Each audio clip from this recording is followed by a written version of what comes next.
Leía en esta semana varias estadísticas y me llamó la atención que aproximadamente un 35% dicen que el ser humano promedio recuerda lo que huele. Yo no sé cómo están ustedes de olfato. Mi olfato está en perfectas condiciones. Creo que es el sentido que más desarrollado tengo. De hecho, muchas veces cuando huelo algo que no me gusta, tengo que irme y ponerme colonia en la nariz para borrarme, como yo digo, y para que no se me quede memorizado ese olor, porque el olfato es algo que te puede traer recuerdos buenos, recuerdos malos de lugares, de países, de personas, ¿verdad? Y eso es más o menos lo que dicen, ¿no? Que lo que olemos, así que te vas a llevar un 35% de recuerdos en cuanto al olfato esta tarde de aquí de la iglesia, del culto, ¿no? Espero que olamos, ¿no? Bien. De hecho, yo le dije en una ocasión que a veces yo sé cómo huele cada uno de ustedes. No cada uno. Pero a veces estoy de espalda y entra una persona y digo, entró fulanita de tal, por el olor agradable que desprende. No vayan a pensar cosas raras, ¿eh? No vayan a pensar cosas raras. Hay algunas personas en la calle, esta mañana Miriam y yo tuvimos una experiencia, hay unas personas que cuando pasan a nuestro lado tienen un olor particular. Es un olor a naturaleza muy interesante. Naturaleza profunda, ¿no? Sin embargo, dice que lo que leemos, yo no sé si estoy totalmente de acuerdo con eso, pero bueno, es por tener una referencia, recordamos solamente el 10% de lo que leemos. Espero que a los estudiantes no les pase eso, porque si no, pobre de ustedes, ¿no? Estudian, y van a recordar solamente el 10% de lo que leyeron, no sé cómo saldrán esos exámenes, ¿no? Por otra parte, había oído una cifra más baja, pero bueno, vamos a confiar que esta sea la correcta, un 20% de lo que escuchamos. Para mí es frustrante, como expositor, o como maestro, o como predicador de la palabra, el tener esa cifra presente me trae una cierta tristeza, porque si ustedes solamente van a recordar después de un tiempo un 20% única y exclusivamente de lo que oyeron, ¿qué pasa con el 80% restante, no? ¿Lo olvidan? En fin, confiemos de que sea una cifra un poquito más elevada, ¿no? 30% de lo que vemos. Bueno, vamos sumando entre lo que vemos, lo que oímos, lo que olemos, ¿verdad? Un 80% de lo que experimentamos. Y eso sí lo puedo decir, porque cuando uno experimenta algo, una sensación de gozo, de alegría o de tristeza que te haga llorar o lo que sea, se recuerda muy bien. De hecho, discúlpenme las mujeres, pero muchas veces cuando se juntan 3 o 4 suelen terminar hablando del parto. Entre los hombres, nosotros los hombres no hablamos del parto porque, gracias al Señor, no es nuestra responsabilidad, ¿eh? La verdad que les felicito porque yo me moriría o simplemente me operaría para no parir, ¿no? Porque me moriría de dolor, de pánico, ¿no? Y un 90% de lo que se enseña. Bueno, está bien. Si eso es verdad, o más o menos podremos aproximarnos a algo orientativo, si ustedes solamente se van a llevar un 20% de lo que en esta tarde van a escuchar, yo quisiera ponerle 3 frases y espero que en ese 20% ustedes no las olviden, porque para mí es lo más importante de esos 3 puntitos que quiero que sí o sí, por favor, se los lleven en esta tarde en su corazón, porque realmente es de lo que yo quiero hablar. Número 1, testimonio delante de Dios. Ahora hablaremos de eso, ¿vale? Segundo lugar, testimonio delante de los hombres o delante del mundo.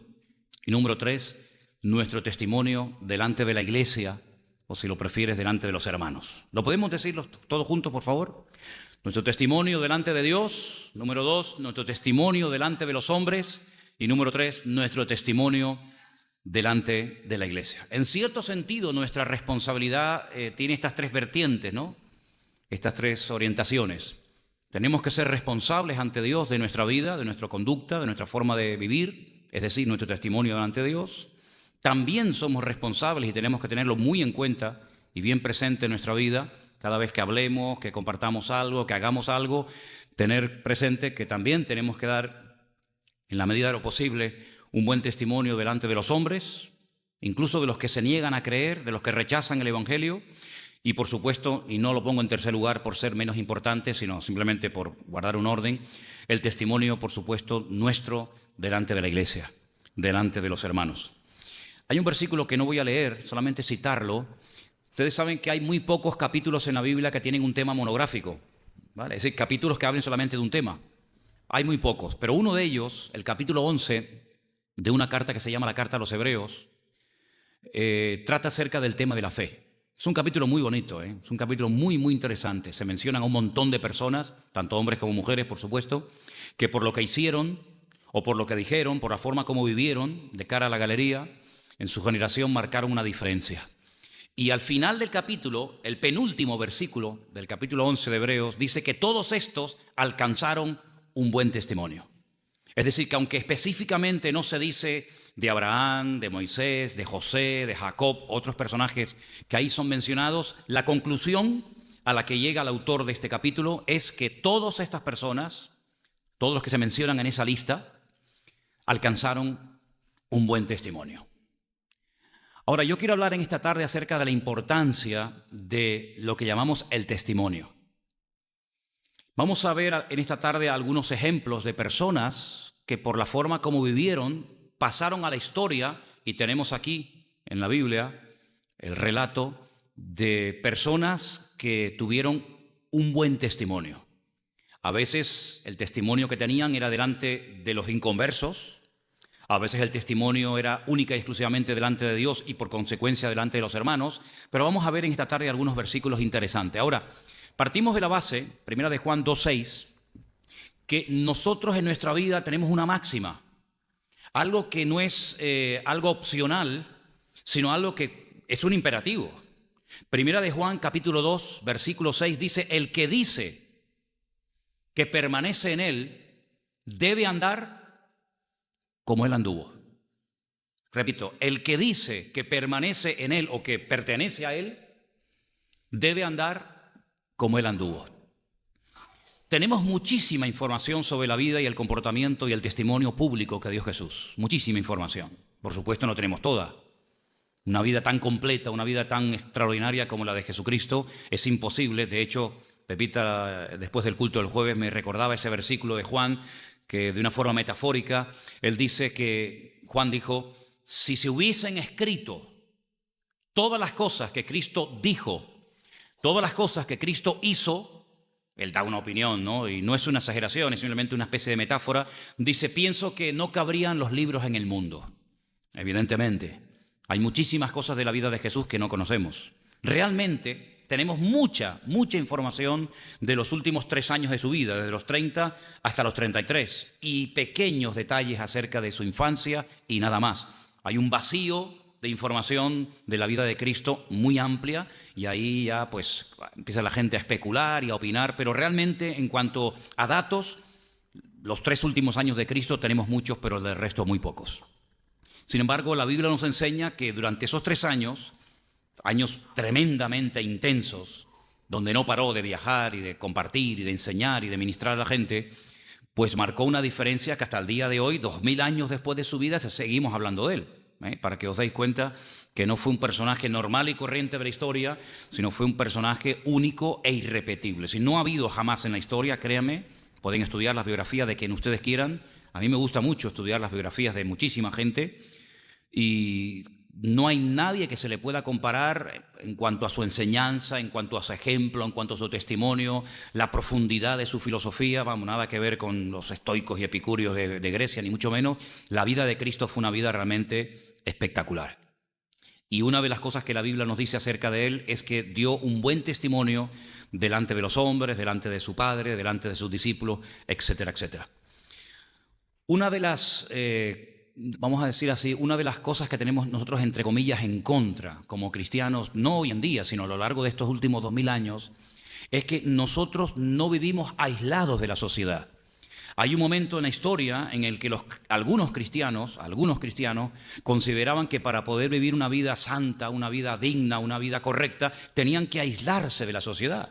Ahí están los famosos mazoretas y se iban al monte, a monasterios y se encerraban pues para no tener contacto con el mundo. Incluso se llegaron a extremos tremendos de personas que se levantaban una columna y permanecían en lo alto de la columna años, porque no querían tener ni siquiera contacto con la tierra, contacto con el mundo. Pero eso no es realmente el verdadero cristianismo. Verdadero cristianismo, y de hecho Cristo es nuestro ejemplo en todo. Él tenía contacto directo con todo tipo de personas, personas religiosas, personas incrédulas, personas de mala vida, etcétera, etcétera. Y una de las cosas que tenemos, entre comillas, vamos a decir en contra, o por lo menos a tenerlo en cuenta, es que no debemos dejarnos influenciar ni manipular por la corriente o por las costumbres de este mundo. Hay un pasaje muy interesante que lo escribe Jeremías, quiero que lo leamos, por favor, Jeremías 10, del 1 al 3, dice: oíd palabra de Dios y hablad a vosotros, casa de Israel. Versículo 2, así ha dicho el Señor, no aprendáis el camino. Esa palabra camino realmente es costumbres. No aprendáis de las costumbres de las naciones, de los pueblos, ni de las señales del cielo tengáis temor, aunque las naciones las teman. Porque las costumbres de los pueblos son vanidad, porque leño del bosque cortaron, obra de mano de artífices con buril. Versículo, hasta ahí. Es decir, todas las naciones de la tierra, incluido a esta, tienen costumbres. Y no tienes nada más que ir un poquito por ahí, por algunos pueblos de la península, para que veas que hay costumbres que son realmente costumbres, pero de salvajes. Ya hoy en día no tanto, pero durante siglos en este país se han hecho con animales auténticas barbaridades. De tirarlos desde campanarios hasta colgarte por el cuello de un animal, hasta torturarlo, hasta que ya el pobre animal se rinde y ya no da más. Y cuando iban las cámaras, cuando iban los canales de televisión, los periodistas a esos pueblos, a esas provincias, la gente defendía esas costumbres paganas y salvajes, a pesar de que estamos en pleno siglo XXI, porque dice que es una tradición. Y como se ha hecho tantas veces a lo largo de la historia, el padre, la madre, el primo, el sobrino, sus antepasados, pues hay que respetar la costumbre y la tradición, aunque sea de lo más salvaje posible. Y la Biblia dice, cuidado con eso. Cuidado con aferrarte a una tradición o a una costumbre, porque la palabra de Dios nos enseña que todas las naciones de la tierra, incluida la nuestra también, por supuesto, no nos quedamos exentos, la mayoría de las costumbres que tenemos tienen un origen pagano brutal, y muchas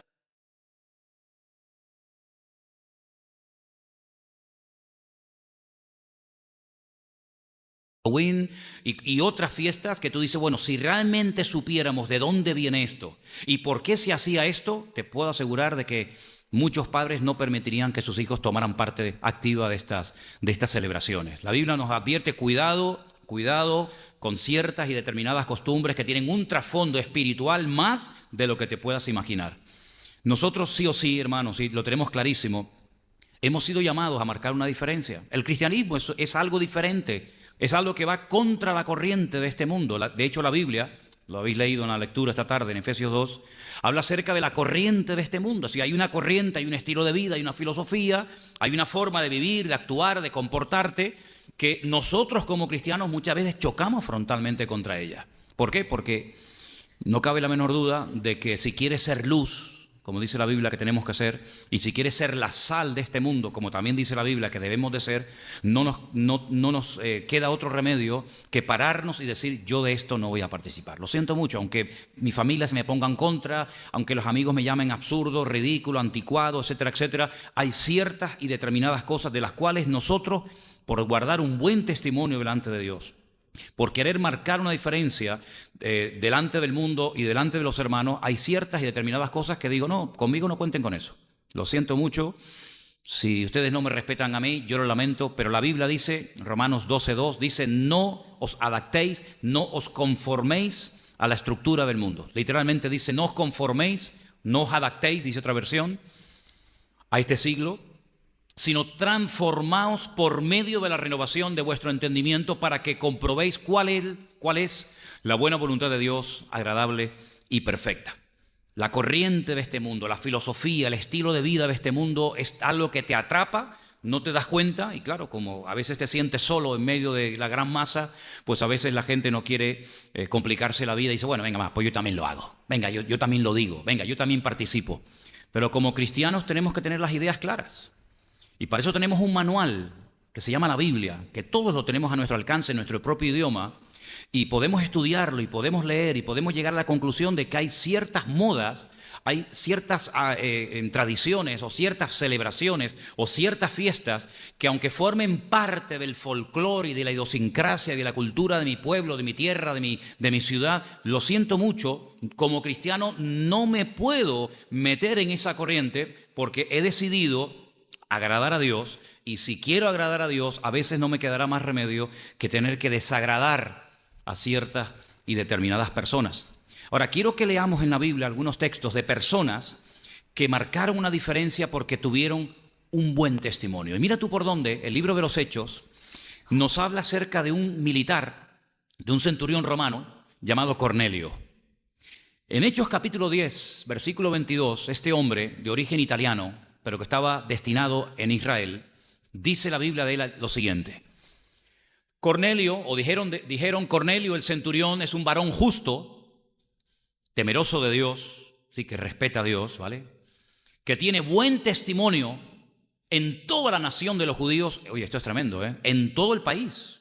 La gente conocía la forma de vivir de Cornelio, en todo el país. En toda la nación tiene buen testimonio. Ha recibido instrucciones de un santo ángel de hacerte venir a su casa para oír tus palabras. A mí me llama mucho la atención. Este hombre no es judío, este hombre no es un escriba, un fariseo, un religioso, un profesional de la religión, diríamos. Sin embargo, en su profesión, en su carrera, en este caso de soldado, de militar, era un hombre diferente. Había miles de soldados destinados en Israel en aquel tiempo. Las legiones romanas estaban por toda Europa, por todo el norte de África, por todo el Medio Oriente. Era el imperio que en aquel momento estaba llevando las riendas del mundo durante muchos siglos. Pero sin embargo la Biblia habla de este hombre bien. No era un abusador, no era un tirano, no era un cobarde, como incluso su máxima autoridad, el gobernador de Judea, que era Poncio Pilato, sino dice que era un hombre temeroso de Dios, un hombre justo, un hombre correcto, un hombre que marcaba una diferencia y un hombre que tenía buen testimonio. Y a ese hombre dice que se le apareció un ángel y le dice, mira, tienes que llamar a fulanito de tal para que venga y te dé instrucciones específicas acerca de cómo tienes que vivir, acerca de cómo tienes que organizar tu vida si quieres verdaderamente seguir agradando a Dios. Tomen nota de este hombre, Cornelio. No era un religioso, pero en su profesión marcó una diferencia en su época. Tenemos el testimonio de otro joven cuyo padre no era creyente, para que no digan, no, es que mi padre no es creyente, entonces No, mira. En Hechos capítulo 16 hay otra persona cuyo padre no era judío, era griego, su madre sí era judía, y habla la Biblia muy bien de él. Versículo 1. Estamos en Hechos 16, 1. Después llegó a Derbe y a Listra, y he aquí había allí un cierto discípulo llamado Timoteo, hijo de una mujer judía creyente, pero de padre griego. Y daban buen testimonio de él los hermanos que estaban en Listra y en Iconio. Si has tomado nota de Cornelio, se hablaba bien en toda la nación, tanto creyentes como no. De Timoteo dice que los hermanos daban muy buen testimonio acerca de él.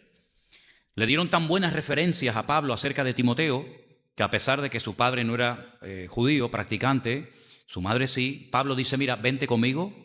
Y este joven se dejó tratar, se dejó discipular por la vida de Pablo y llegó a ser un pastor muy importante en el siglo I, llevando las riendas, llevando la responsabilidad de una iglesia muy, pero que muy grande, de miles y miles de personas que estaba en la ciudad de Éfeso, ciudad en la que Pablo estuvo pastoreando esa iglesia 2 años. Así que tenemos a Cornelio, tenemos a Timoteo, tenemos a un tal Ananías, pero mientras buscamos en Hechos 22:12, no lo confundan con otro señor que se llamaba también Ananías, que era el marido de una tal Safira, que cayeron muertos en una reunión. ¿Se acuerdan la historia? No es ese, es otro. Entonces, uno llamado Ananías, varón piadoso según la ley, tenía buen testimonio de todos los judíos que allí moraban. Los judíos decían, esta persona tiene un buen testimonio. Esta persona no es un falso, no es una persona que dice una cosa, luego hace otra, una persona de doble ánimo, ¿no? Una persona de 2 caras, sino que los judíos daban un buen testimonio de Ananías. Fijaros qué importancia le da la Biblia al hecho de tener un buen testimonio delante de Dios y delante de los hombres, que cuando Pablo le escribe a Timoteo ya es un pastor, le dice, mira, si en tu iglesia se levanta alguien con el deseo, con el anhelo de dedicarse a predicar la palabra de Dios, es decir, de llegar a ser algún día un pastor, aunque la palabra que aparece es obispo, pero realmente es la palabra pastor, le da una lista de requisitos que tiene que cumplir esa persona. Y fíjate lo que dice en 1 Timoteo 3:7 acerca del tema del testimonio. 1 Timoteo capítulo 3, verso 7. También, ya ha dicho unos requisitos, pero dice, también es necesario que tenga buen testimonio de los de afuera, para que no caiga en descrédito y en lazo del diablo. Es decir, dentro puedes tener un buen testimonio, dentro puedes parecer un niño bueno, pero en el barrio, en tu trabajo, tus compañeros de clase, ¿qué opinan? ¿Qué dicen de ti? Porque de puertas para adentro podemos ser muy buenos, en principio, ¿no? Podemos ser la mosquita muerta. Pero si saliéramos por el barrio a tus compañeros de trabajo, a tus familiares, ¿qué opinan de ti? Por eso dice, el que quiera ser pastor, tomen testimonio, tomen buena nota de los de afuera, y si cumple con ese requisito de tener un buen testimonio, entonces ténganlo en cuenta. En aquellos tiempos había una costumbre dentro de la iglesia, y es que a ciertas y determinadas mujeres que habían perdido a sus maridos, es decir, viudas, se les ponían una lista para que la iglesia pudiera ayudarles económicamente. Pero esa lista tenía unos requisitos muy amplios. No se ayudaba a cualquier mujer que había perdido a su marido, porque si no, imagínate, ¿no? Se ayudaba a un cierto tipo de viudas que cumplían unas condiciones muy particulares, y una de esas condiciones o características está ahí, 1 Timoteo 5:10, que tenga testimonio de buenas obras. Fíjate cómo lo pone en primer lugar. Después pone otras cosas también muy interesantes, pero lo primero que menciona es que tenga un buen testimonio de buenas obras. Si no es que ahora viene una persona y bueno, hay que ayudarle, ¿verdad? Porque como no tiene hijos, no tiene marido, no, cuidado. Tiene que cumplir una serie de condiciones. Si volvemos al principio, hay 3 cosas que tenemos que tener en cuenta a lo largo de toda nuestra vida, si queremos ir en serio con Dios.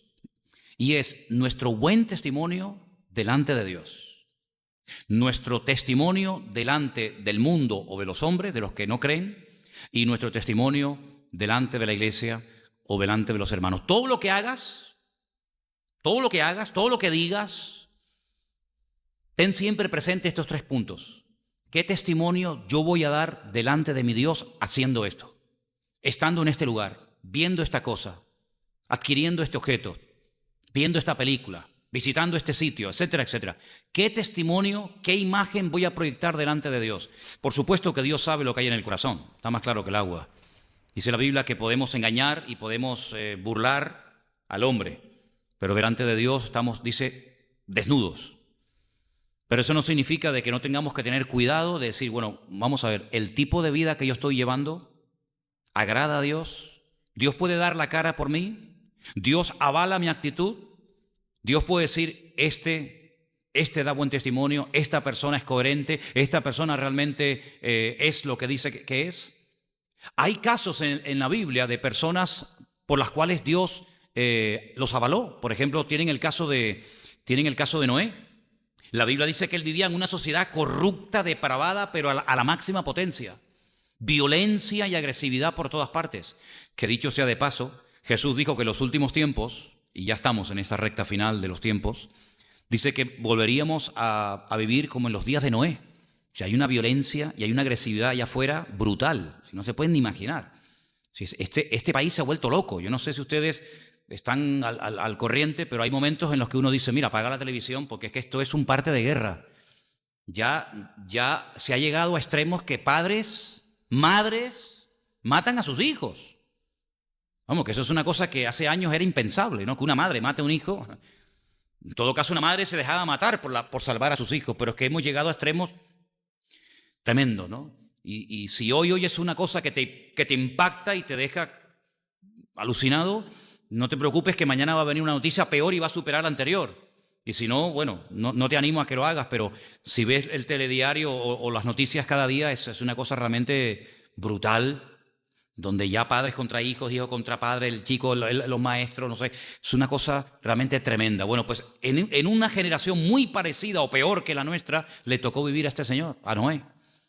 Y cuando Dios habla de él, cuando interviene en la historia, dice, este hombre es justo. En otras palabras, este hombre está marcando una diferencia y delega, le pide a este hombre que se comprometa a hacer una obra que gracias a su obediencia y a su fidelidad, pues la raza humana se salvó, porque todos sabemos a lo que Dios lo llamó y a lo que Dios no lo llamó.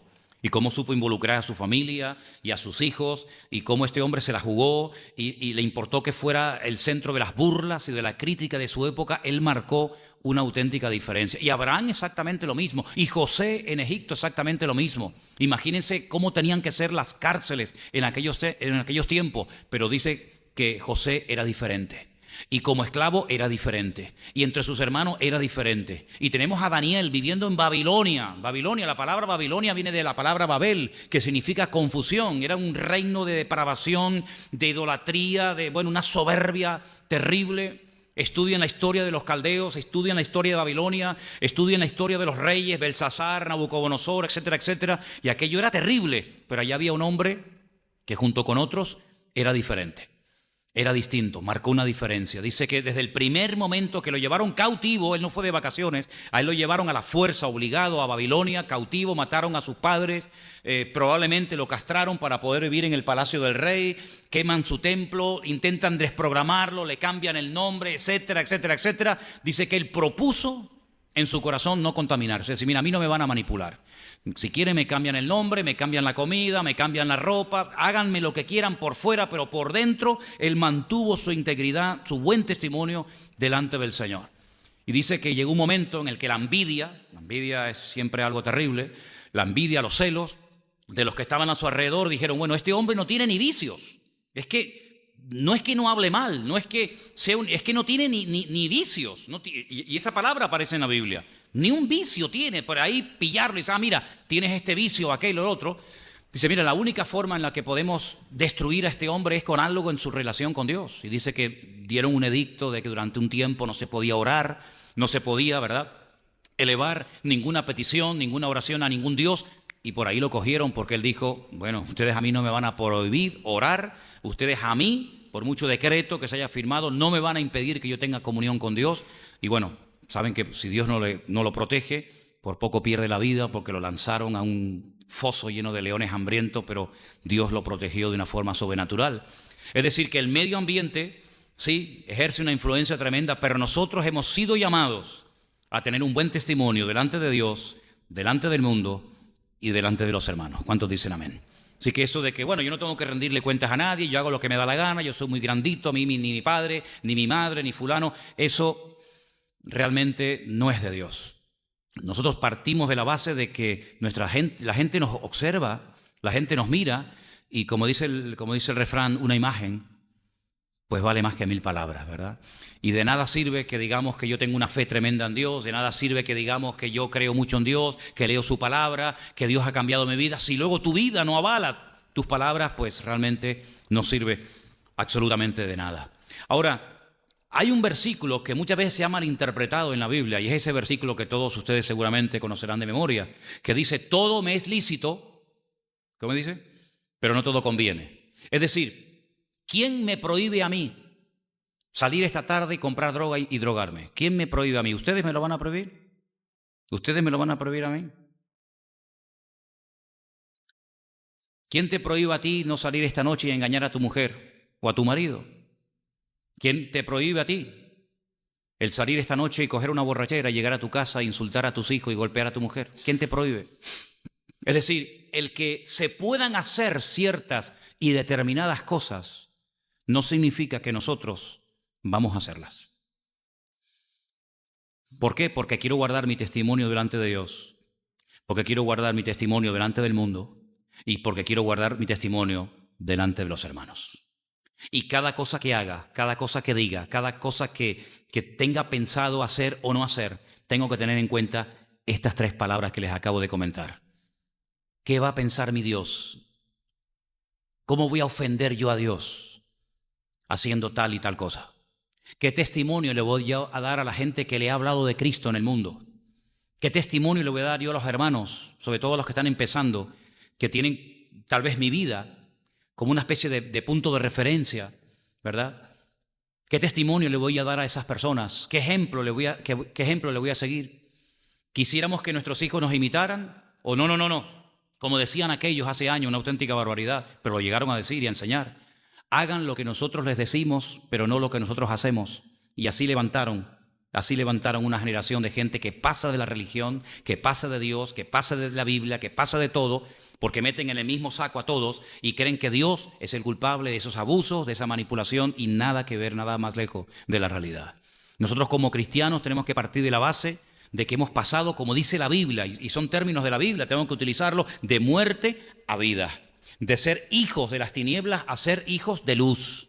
Y nuestra forma de hablar, nuestra forma de pensar, nuestra forma de opinar, nuestra forma de hacer comentarios en nuestro puesto de trabajo, en la escuela, en la universidad o donde sea, tiene que ser totalmente diferente. Y aunque todos lo hagan, me da igual que todos lo hagan. Yo no soy un borrego que actúo como la masa, como la gran masa, sino que yo tengo presente que mi testimonio delante de Dios y mi testimonio delante del mundo y mi testimonio delante de los hermanos es lo más importante en mi vida. ¿Cuántos dicen amén? Nunca olvidaré un día que estábamos aquí en la puerta de la iglesia, ahí en el rastro, y vino uno que venía antiguamente mucho por aquí, y pasó una chica, y yo pensaba que se iba a quedar visco, porque desde que empezó a caminar por la esquina hasta que llegó a la otra esquina, ni parpadeaba el tipo, ¿no? Se quedó así mirando. Entonces yo miré para otro lado y me dice, ¿tú no miras? Digo, no. Digo, ¿por qué? Digo, porque soy cristiano. Ah. ¿Pero es porque estás casado? Digo, no. ¿Y aunque estuviera soltero? ¿Es porque eres pastor? Digo, no. ¿Y aunque no fuera pastor? Él estaba casado, tenía hijos, pero después de un tiempo, y dicho sea de paso, él era musulmán un poco raro, ¿no? Me dice, ¿sabes? Para mí ha sido un ejemplo saber que cuando todo, bueno, y ya sabes que aquí tenemos el centro, el foco de atención de todo el barrio, el bar de al lado, todos los cuellos giraron así, ¿no? En cámara lenta. Pero ¿sabes una cosa? ¿Quién me impide a mí mirar a una mujer hermosa cuando pasa por la calle? ¿Quién me lo va a impedir? Nadie. Pero el testimonio delante de Dios, mi testimonio delante de la gente y mi testimonio delante de mis hermanos, lo tengo que tener presente 24 horas al día. Hay gente que dice, no, a mí no me importa lo que digan los demás. A mí sí. Pero me importa lo que tiene que ver con mi relación con Dios. No me importa que me cuestionen porque soy creyente y no soy ateo. Eso me da igual. No me preocupa el que te guste lo que estoy hablando o no. Eso sinceramente me da exactamente igual. No me preocupa lo que una persona pueda pensar si me ve con este libro negro por la calle y ve que pone aquí Santa Biblia y no es una agenda. No me preocupan esas cosas. Pero sí debo de tener en cuenta que en todo lo relacionado con mi relación con Dios, nuestras vidas, no solamente la mía, porque soy el pastor de ustedes, sino que todos los que estamos aquí en cierto sentido tenemos, bueno, en todos los sentidos, tenemos la misma responsabilidad, porque yo te tengo que representar dignamente a ti y tú me tienes que representar dignamente a mí y entre todos marcar una diferencia, porque no cabe la menor duda de que estamos viviendo en una sociedad donde no hay ese punto de referencia, no hay ese criterio de honestidad. La mentira hasta se le ha llamado el pecado venial. ¿Han oído eso?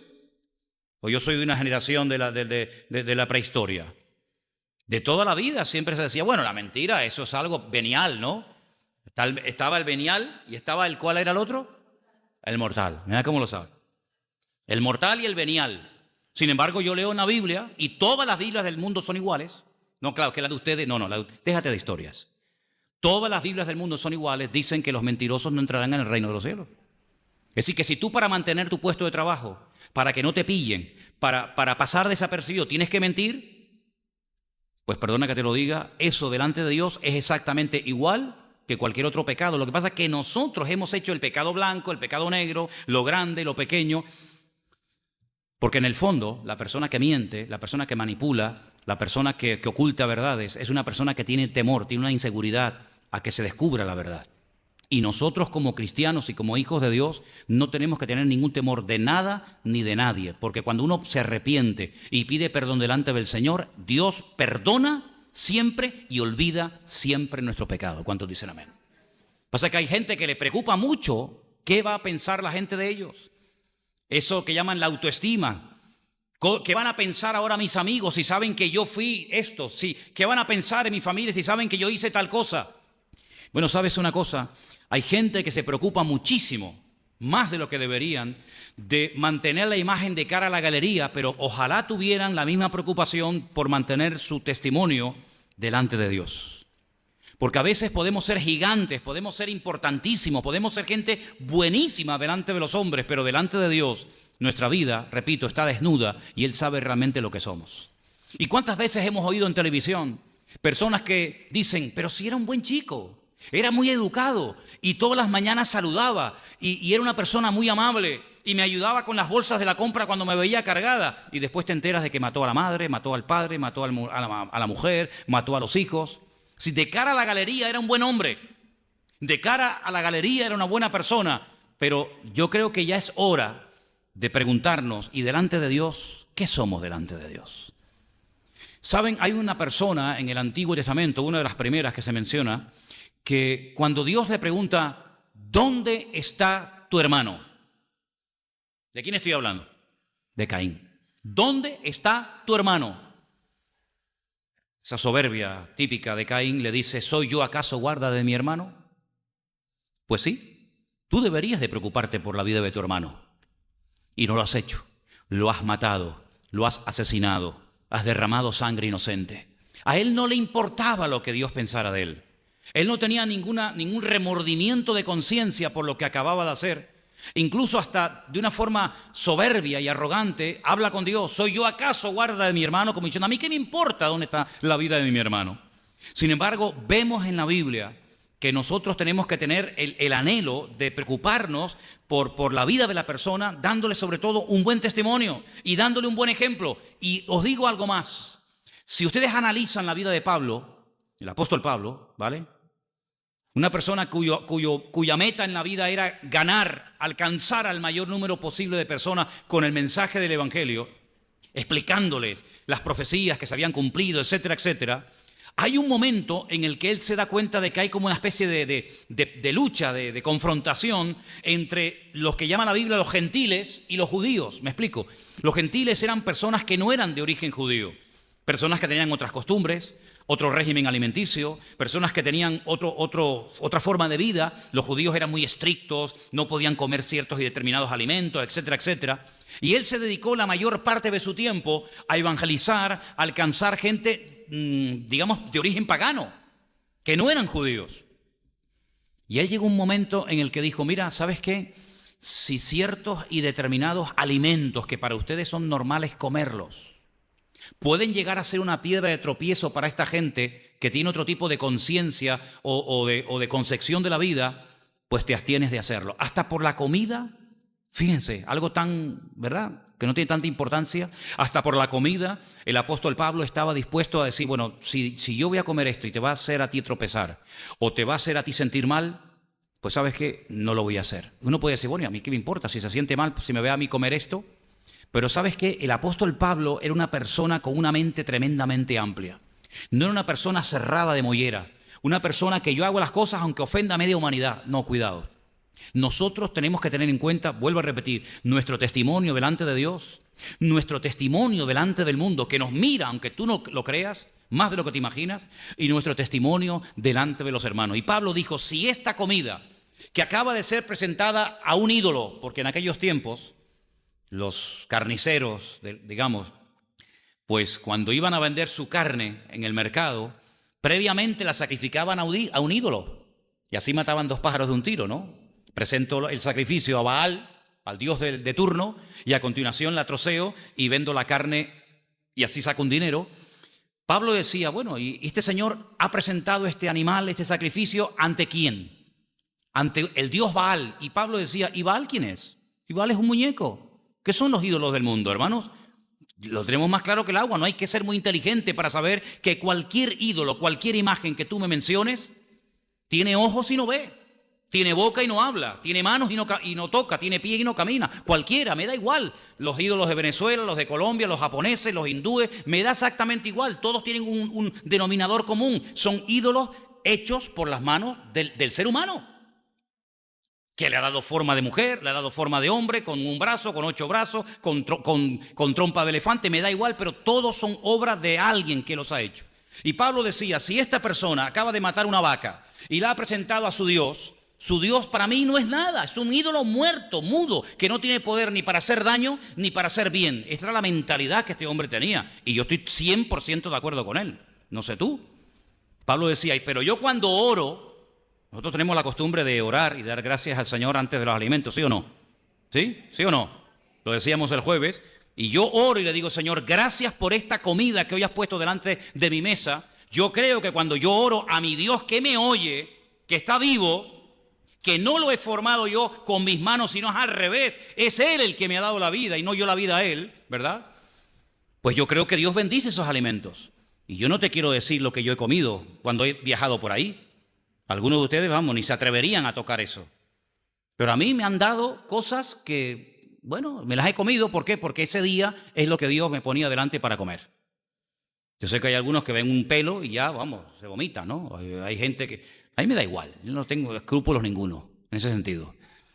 Pero claro, si yo ahora voy a comer esta comida y a este hombre, que le han enseñado todo tan, como dice la frase de Miriam, es tiquismiqui. Es tan tiquismiqui que le va a molestar que yo esté comiendo una carne que previamente ha sido sacrificada a un ídolo. ¿A ti te molesta verme comer esto? ¿Sí? ¿Qué podríamos decirle? Pues mira para otro lado, ¿no? ¿Te molesta, hermano? ¿Te sientes mal si me ves comer esto? Pues sí, la verdad es que no me hace ni una gracia, digo. No hay problema. Hazme un huevo frito. O no como. Y tú dices, pero ¿y por qué tenemos que llegar a ese nivel? Porque quiero darle un buen testimonio a mi hermano. Y si va a tropezar o se va a sentir mal por la comida, prefiero no comer que ofender a mi hermano en Cristo. ¿Estamos dispuestos a llegar a ese punto? ¿Estamos dispuestos a llegar a ese nivel? Lo tuvimos que hacer aquí a nivel de congregación, cuando el tema de la Santa Cena. Sabéis que una vez al mes, en esta iglesia, como en muchas iglesias evangélicas del mundo, pues una vez al mes partimos pan y vino para todos. No el vino me lo tomo yo y le doy a ustedes el cacho de pan. No, aquí vino y pan para todos. ¿Sí o no? Porque aquí todos somos iguales. ¿Nadie dice amén o qué? ¿Vale? Pues había personas que tuvieron serias luchas con el alcohol durante años. Y personas que tuvieron que estar en un centro para dejar este vicio. Yo, gracias al Señor, yo nunca he tenido problemas con la bebida, jamás. Y la mayoría de nosotros no hemos tenido problemas con la bebida. Y nosotros durante años en esta iglesia poníamos todos los meses pan y vino, como dice la Biblia. Claro, yo sé que hay algunos hermanos, y perdóneme, que en otros países le dicen, no, los cristianos no pueden beber vino. ¿Pues será usted? ¿Será usted? ¿Dónde dice la Biblia que yo no puedo beber vino? Lo que la Biblia dice es que no me emborrache, pero beber vino, hágame el favor, señora. Pues llegamos a un punto que dijimos, bueno, y si tenemos a 1 o 2 personas en la iglesia que simplemente al levantar la tapita de la bandeja, simplemente oliendo el olor al alcohol y probando una copita, que ustedes saben que nos damos un cartón a cada uno, ¿no? Si nos damos una copita, hombre, ¿no? Yo sé que algunos dirán, ¿no podías poner un poquito más y tal? Si simplemente por el olor y por una copita el hombre que lleva 10 años peleando con estos, otra vez se le va a despertar el instinto a beber más, pues ¿sabe lo que hicimos? Mira, a partir de ahora vamos a poner zumo de uva. ¿No sale de lo mismo el zumo de uva que el vino? Pues ya está, zumo de uva. Yo sé que algunos lo echaron de menos, Sé que, por ejemplo, el mes pasado se puso vino, no sé si no había zumo de uva y se puso vino, y algunos dijeron... Imagínate cuando yo iba a algunas iglesias a las 10 de la mañana un domingo al culto, yo no desayuno nunca, y a las 10 de la mañana llego a una iglesia que me dan una copa de vino así. Y yo pensaba que era toda para mí, me la bebí toda yo. Imagínate cómo me cayó aquello en el estómago, todavía me arde el estómago de aquella época, ¿no? Entonces era tropiezo para una persona, para uno en toda la iglesia. Lo quitamos, ¿por qué? Por amor a esa persona. Ahora decimos, no, lo siento. Total, 1 entre 100. No, por amor a uno. Dice, los tropiezos, dijo Jesús, siempre vendrán. Pero ay de aquel que haga tropezar a uno de mis hijos. Y Jesús dijo algo tremendo, ¿eh? Fíjate lo que dice. Hay que saber interpretar esto, porque parece que te está invitando a que te suicides, ¿no? Como alguien haga tropezar a uno de mis hijos, mejor es que se ate una piedra de molino al cuello y se tire a la mar antes de que haga tropezar a uno de mis hijos.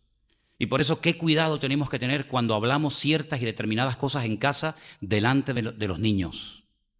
Porque hay conversaciones de adulto, hay comentarios, hay cosas que se pueden llegar a decir que a lo mejor los niños que están delante no las entienden y no comprenden por qué papá está diciendo eso o por qué mamá está diciendo tal otra cosa.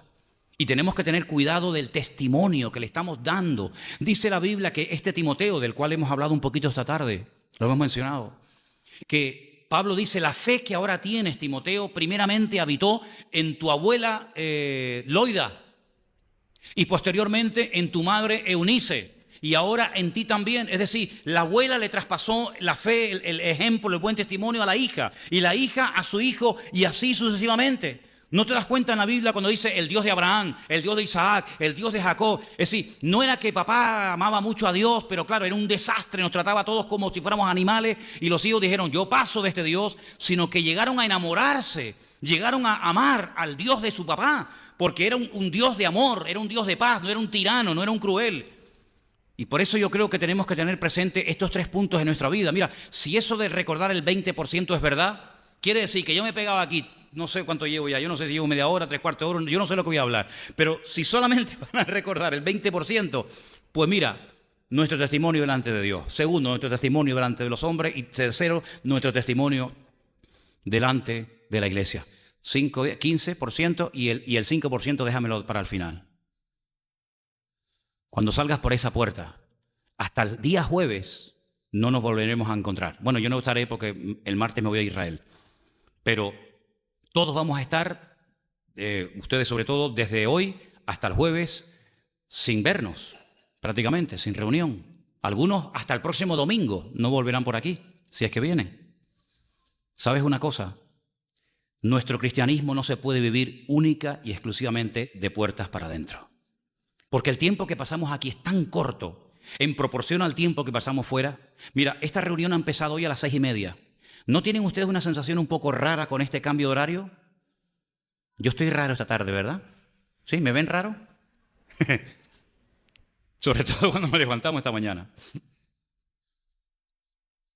Empezamos a las 6:30. Son las 8 de la noche. Dentro de un rato nos iremos. Apagaremos la luz, cerramos la puerta y cada uno se va a su casa. Unos se van al sur, otros se van al norte, otros viven cerca, otros viven lejos.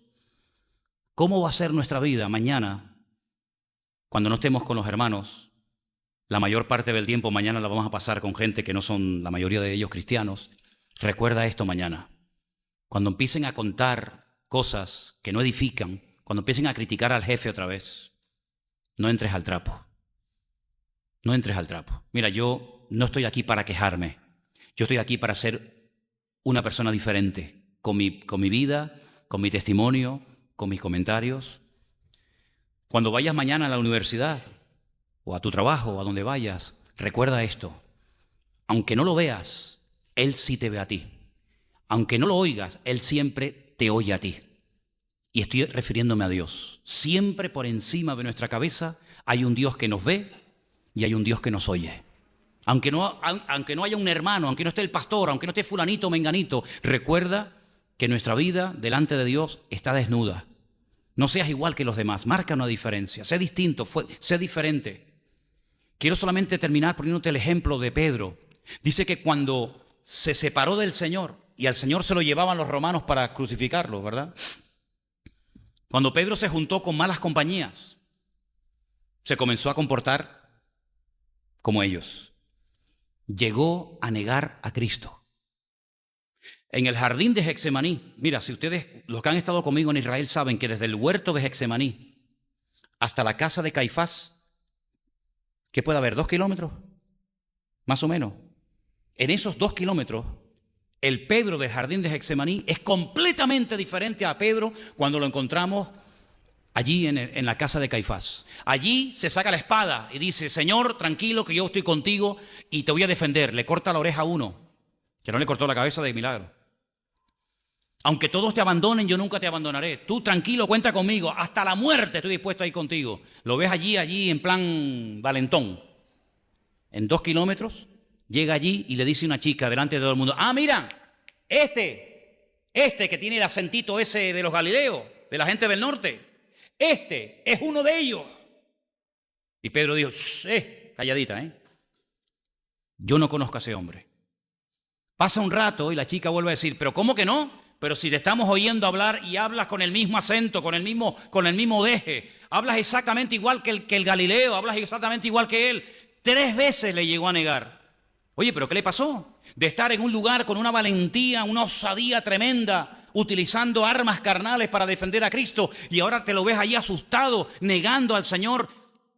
Bueno, ¿sabes lo que pasó? Que se olvidó de que aunque no estaba el Señor Jesucristo así físicamente, como siempre solía estar el Señor a su lado, se olvidó de que aunque no estuviera así, el Señor siempre nos oye y el Señor siempre nos ve. Y ese pensamiento lo tienes que tener permanentemente en tu vida. Yo nunca olvidaré, y no lo cuento como buen testimonio, porque yo no he sido toda mi vida una persona con un testimonio maravilloso, que yo no soy botón de muestra de nada, ¿no? Pero recuerdo una vez que hice el ridículo y tuve que pedirle perdón a Dios y a esta persona. Bajábamos de Benito Pérez Armas y hay un momento en el que se puede doblar para el Parque La Granja. ¿Saben lo que estoy hablando? No por donde no se puede doblar. ¿Saben cuál le digo, no? El que pone una flecha y dice: por ahí no se puede, sino la anterior. Pasas la cárcel vieja y a mano izquierda se puede ir para el Parque La Granja. Y allá hay un semáforo y había un coche parado. El semáforo estaba en verde. Yo empecé a pitarle y no se meneaba. Y empecé a pitarle y no se movía. Mira, empecé: ¡que te mueva! ¡Que estás atontada, perdida! ¡Mujer tenías que ser! Sacó la cabeza por la ventana una señora y me dice: hola, pastor, Dios le bendiga, pastor. Mira, era una hermana del centro cristiano, de la iglesia que teníamos. Mira, cuando me dijo aquello, menos mal que no iba Elena. Llega a ir a Elena y me crucifica dentro del coche. Dentro del coche dije: Señor, perdóname. ¿Y ahora qué le digo a esta mujer cuando me vea el domingo predicar en la iglesia? Y le tuve que pedir perdón al Señor. Y le tuve que pedir perdón a ella. Digo: mira, perdona, no sé lo que... Bueno, yo sé lo que me pasó, ¿no? Digo: lo siento, es que me pusiste tan mal, es que estaba el semáforo en verde y no te movías, mía. Pero bueno, no tiene justificación. Cuidado cómo hablamos, cuidado cómo vivimos, cuidado porque la gente nos observa más de lo que te puedes imaginar. Si haces todo bien, no te van a decir ni por ahí te pudras. Es como yo le digo al del sonido: cuando no te feliciten, lo has hecho bien. ¿Verdad? Pero en el momento en que hagas la más mínima cosa, te van a decir: ah, mira, eso es lo que te enseñan en tu iglesia, ¿no? En tu religión. Eso es lo que te enseñan allí en la secta que estás metida. ¿Te das cuenta? La gente no te va a pasar ni una.